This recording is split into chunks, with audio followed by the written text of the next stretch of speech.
જય શ્રી કૃષ્ણ. રાધે રાધે. મિત્રો, અર્જુને ભગવાનને વાત કરી કે તમે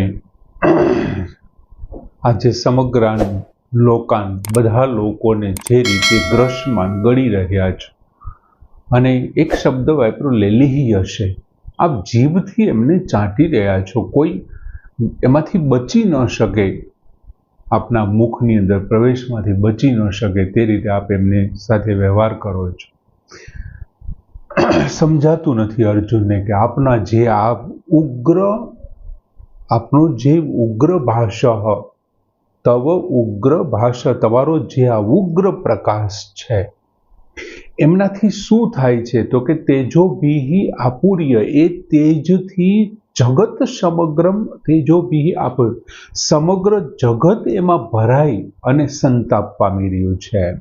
અને બીજું, અર્જુને જ્યારે વિશ્વરૂપ દર્શન કરવાનું વિચાર્યું હશે ત્યારે અર્જુને આવું નહીં વિચાર્યું હોય કે મને આવું ભયંકર રૂપ દેખાશે. એ તો એવું સમજતો હતો કે વિશ્વરૂપ એટલે તો બહુ સારું હશે. ઘણી વખત કોઈ વ્યક્તિ, બહુ વિદ્વાન વ્યક્તિ તમારી સાથે વિદવત્તાની વાતો કરતા હોય, તમને સમજણ, તમારો રાહબર હોય, રસ્તો ચિંતા હોય, અને તમે એમને વિનંતી કરો કે ભાઈ હું તમને તમારા સંપૂર્ણ રૂપમાં જોવા માગું છું, અને એ વ્યક્તિ પછી તમારી સામે એવું ભયંકર રૂપ લે, તો તમે શું કરો? પછી શું થાય તમારા મનમાં? યાર, કાં તો તમને એવું લાગે કે હું જેમને ઓળખું છું, જેમને મેં જોયા છે, જાણું છું, આ એ છે જ નહીં એમ.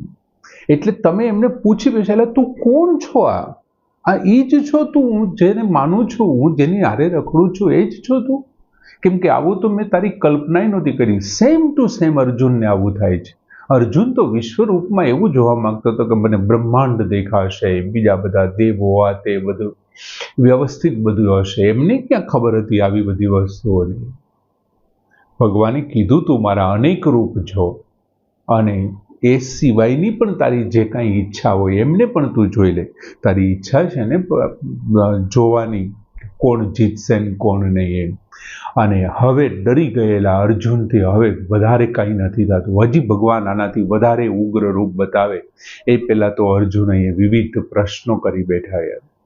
અને 31મા શ્લોકમાં અર્જુન કહે છે, આખ્યાહી મે કો ભવાન ઉગ્ર રૂપ, આખ્યાહી મે કહ ભવાન ઉગ્ર રૂપ, નમઃ અસ્તુ તે દેવવર પ્રસિદ્ધ, નમસ્તુ તે દેવવર પ્રસિદ્ધ, વિજ્ઞાતુમ ઈચ્છામિ ભવંતમ આદ્યમ, વિજ્ઞાતુમ ઈચ્છામિ ભવંતમ આદ્યમ ન હિ પ્રજાનામિ તવ પ્રવૃત્તિમ.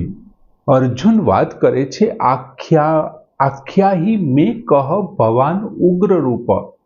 મેં એટલે મને, આખ્યાહી એટલે તમે જણાવો, મને જણાવો કે ભવાન ઉગ્ર રૂપ કહ, ઉગ્ર રૂપ ધારણ કરનાર ભવાન એટલે તમે, કહ એટલે કોણ છો?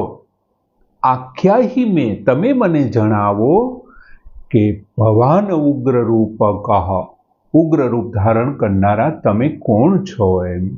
હું જેમને માનું છું, મારો સારથી થઈને જે બેઠા છે, જેમને હું ગોવિંદ કહીને, કેશવ કહીને બોલાવું છું, એ જ છે આ. તમે મને કહો.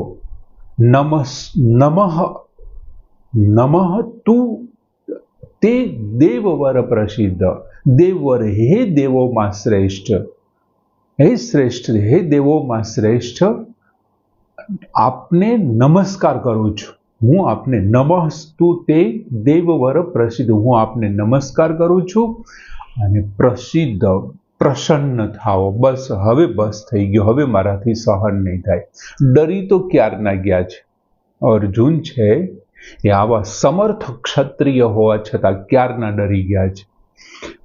હવે હું તમને પગે લાગુ છું, એવું કહી દીધું એમ. નમસ્તુ તે દેવવર, હે દેવવર શ્રેષ્ઠ, નમસ્તે, હવે હું તમને પગે લાગુ છું, નમસ્કાર કરું છું. પ્રસિદ્ધ, પ્રસન્ન થાઓ. હવે તમારા મૂળ રૂપમાં આવી જાઓ.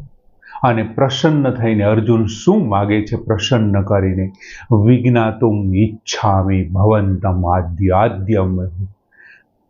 હવે પ્રસન્ન આદ્ય કે હે આદિ પુરુષ, હે સૌથી પહેલા તમે છો, હે આદિપુરુષ. વિજ્ઞાતુમ ઈચ્છામિ ભવંતમ. ભવંતમ એટલે તમને, આપને. વિજ્ઞાતુમ ઈચ્છામિ તત્વથી જાણવા ઈચ્છું છું. હું તમને તત્વથી જાણવા ઈચ્છું છું. હિ કેમ કે ન પ્રજનામિ તવ પ્રવૃત્તિમાં. હું તવ એટલે તમારી, પ્રવૃત્તિમાં એટલે પ્રવૃત્તિને, પ્રજાનામી એટલે સારી રીતે સમજી શકું છું, પણ ન પ્રજાનામી સમજી શકતો નથી. હું તમારી પ્રવૃત્તિને સમજી શકતો નથી. આપે ભલે મને એક દિવ્ય દ્રષ્ટિ આપી, વિજ્ઞાતુમ ઈચ્છામિ ભવંતમ આદ્ય. હે આદિ પુરુષ, હું આપને તત્વથી જાણવા માંગુ છું. હિ કેમ કે તવ પ્રવૃત્તિ ન પ્રજાનામી, તમારી પ્રવૃત્તિને હું સમજી નથી શકતો. એક તો મને એ માનવામાં નથી આવતું કે આ ઉગ્ર રૂપધારી આપ છો કોણ, એમ તે મને કહો. પહેલા તો આપ ક્યારેક, તમે મને જ્યારે દિવ્ય દ્રષ્ટિ આપી ત્યારે આપ ક્યારેક દેવતા સ્વરૂપે દેખાવ છો. 10મા અધ્યાય વખતે આપે એમ કીધું કે વૃક્ષોમાં હું પીપળો છું, પુરુષોમાં હું રાજા છું, નદીઓમાં હું ગંગા છું, ધનુર્ધારીઓમાં હું રામ છું. હું તો આ બધું જોવા માંગતો હતો કે તમે આ ગંગા હશે, આ છે, તે છે, એ બધું મેં જોયું. મેં આપને ક્યારેક દેવતા સ્વરૂપે જોયા અને ક્યારેક મેં તમને ઉગ્ર રૂપે તમે દેખાવ છો. હવે આ ઉગ્ર રૂપે, આવા સંતાપ આપનારા તમે ઉગ્ર રૂપે છો એ બરોબર છે. ધનુર્ધારીઓમાં તમે રામ છો તો રામે ગુસ્સો ધનુર્ધારીઓમાં કર્યો હોય, શસ્ત્રોની અંદર આ તે બધું, પણ આટલો બધો સંતાપ આપનાર આપનું ઉગ્ર રૂપ ધારણ કરેલા છો તો આપ છો કોણ એમ? આવું ઉગ્ર રૂપ ધારણ કરેલા આપ કોણ છો? બીજું, ઉગ્ર રૂપથી ડરી ગયેલા અર્જુને બીજું કરી શું શકે? ચાલો, ત્યાં તો કોઈ ત્રીજો વ્યક્તિ તો છે નહીં, એક ભગવાનનું વિરાટ સ્વરૂપ, એ પણ અર્જુને સામે ચાલીને ઈચ્છા કરી છે.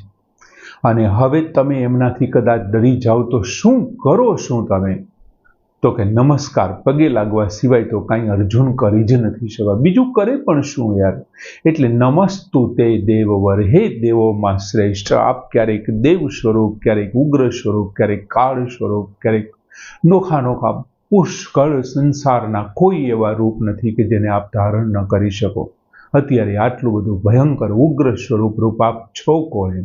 એટલા માટે ડરી ગયેલા અર્જુન પાસે બીજું કંઈ નથી રહેતું અને માત્ર તે ભગવાનને નમસ્કાર કરે છે. આમની પહેલા પણ આવ્યું હતું, શીર્ષા પ્રાંજલિ, બે હાથ જોડી અને મસ્તક વડે નમસ્કાર કરે છે. અને નમસ્કાર કરીને શું કહે છે? પ્રસિદ્ધ, હવે તમે પ્રસન્ન થાઓ, તમે મૂળ તમારું જે દેવ સ્વરૂપ છે આ ઉગ્ર સ્વરૂપને હવે પૂરું કરી અને મૂળ સ્વરૂપને ધારણ કરો. બીજું, ઘણી વખત એવું બનતું હોય કે આપણે સામે ચાલીને અંગ કસરત કરવા વાળાને જોવા જતા હોય, સામે ટિકિટ લઈને, પૈસા દઈને, સર્કસમાં એમાં ક્યારેક અંગ કસરતના દાવ આવતા હોય ત્યારે જોવા જઈએ.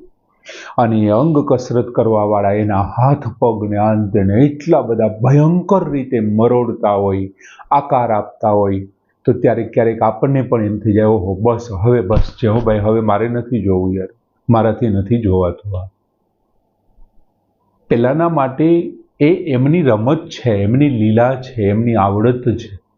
અને આપણા માટે ઉગ્ર સ્વરૂપ થઈ ગયું છે. એમ અર્જુનની સ્થિતિ આવી હતી. એટલે ભગવાનની કહે છે પ્રસન્ન થાવ.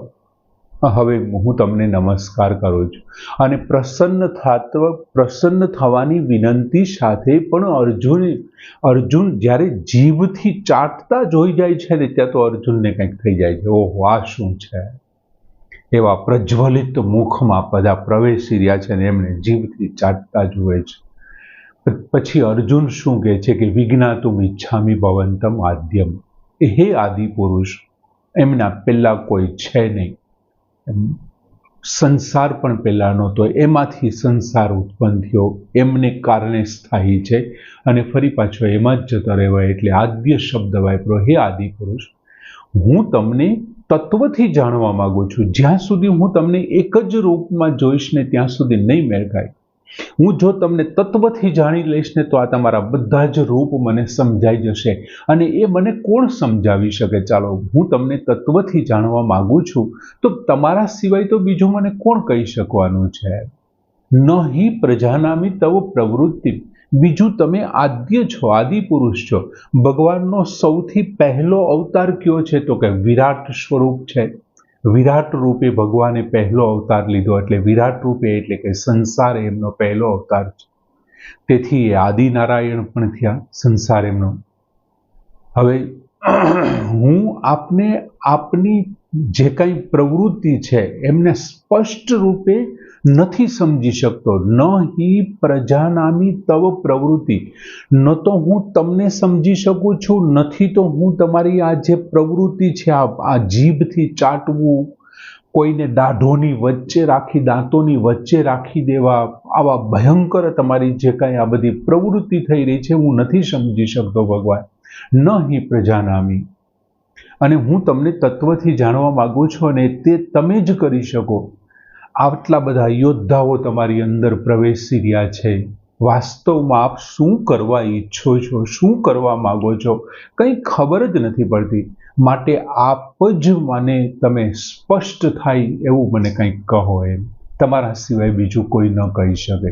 હવે આપણને એક અહીંયા પ્રશ્ન થાય કે ભગવાન માટે આદિનારાયણ શબ્દ વપરાણો, અને એનું સૌથી પ્રથમ સ્વરૂપ, ભગવાનનો પ્રથમ અવતાર છે એ વિરાટ રૂપે એટલે કે સંસાર સ્વરૂપે. તો ભગવાનનો જે એ પ્રથમ અવતાર હતો તે અને ભગવાને અત્યારે જે વિરાટ રૂપ બતાવ્યું તે એ બે એક જ છે કે? એવો આપણને પ્રશ્ન થાય. હવે ભગવાને જે વિરાટ રૂપ બતાવ્યું એમાં ભગવાને જે અવતાર ધારણ કર્યો એ એમને અંતર્ગત જ હોય. એ એમને અંતર્ગત હોય. શું કામ એવું હોય કે ભગવાને એમ કીધું તું ને, ઈહ એકસ્થમ, અહીં એક સ્થળે તું આ બધું જોઈ. એટલે વિરાટ રૂપની અંદર કોઈ એક સ્થળે આ ઉગ્ર સ્વરૂપને જોયે છે. એટલે એ પણ એમની અંતર્ગત છે. એટલે બધી જ જગ્યાએ ભગવાન છે. કોઈ વ્યક્તિ આપણને એમ કહે કે ભગવાન સર્વત્ર વ્યાપ્ત છે, તો એનો અર્થ એવો નથી કે સમગ્ર સંસારમાં વ્યાપ્ત છે. એ અર્થ તો છે જ એમનો, પણ સંસાર સિવાય પણ ભગવાન છે ને એ ત્યાં વ્યાપ્ત થયેલો છે, એવો અર્થ લેવાનો છે. એટલે ભગવાન છે બધી જ જગ્યાએ છે, સમગ્ર જગ્યાએ છે. અને અર્જુન અહીંયા પ્રશ્નો કરે છે ભગવાનને, આપ ઉગ્ર સ્વરૂપ ધારણ કરનાર કોણ છો? અને આપની પ્રવૃત્તિ આ શું થઈ રહી છે? મને કંઈ સમજાતું નથી. કંઈક સમજણ પડે એવું આપ જ મને કહો, કેમ કે હું આપને જાણવા માંગુ છું. હું તમને નમસ્કાર કરું છું. હવે પ્રસન્ન થાઓ. સરસ મજાનો શ્લોક. આખ્યાહી મે કહ ભવાન ઉગ્ર રૂપ નમસ્તુ તે દેવવર પ્રસિદ્ધ વિજ્ઞાતુમ ઈચ્છામિ ભવંતમ અદ્યમ ન હિ પ્રજાનામિ તવ પ્રવૃત્તિ. પૂર્ણ કરી. જય શ્રી કૃષ્ણ.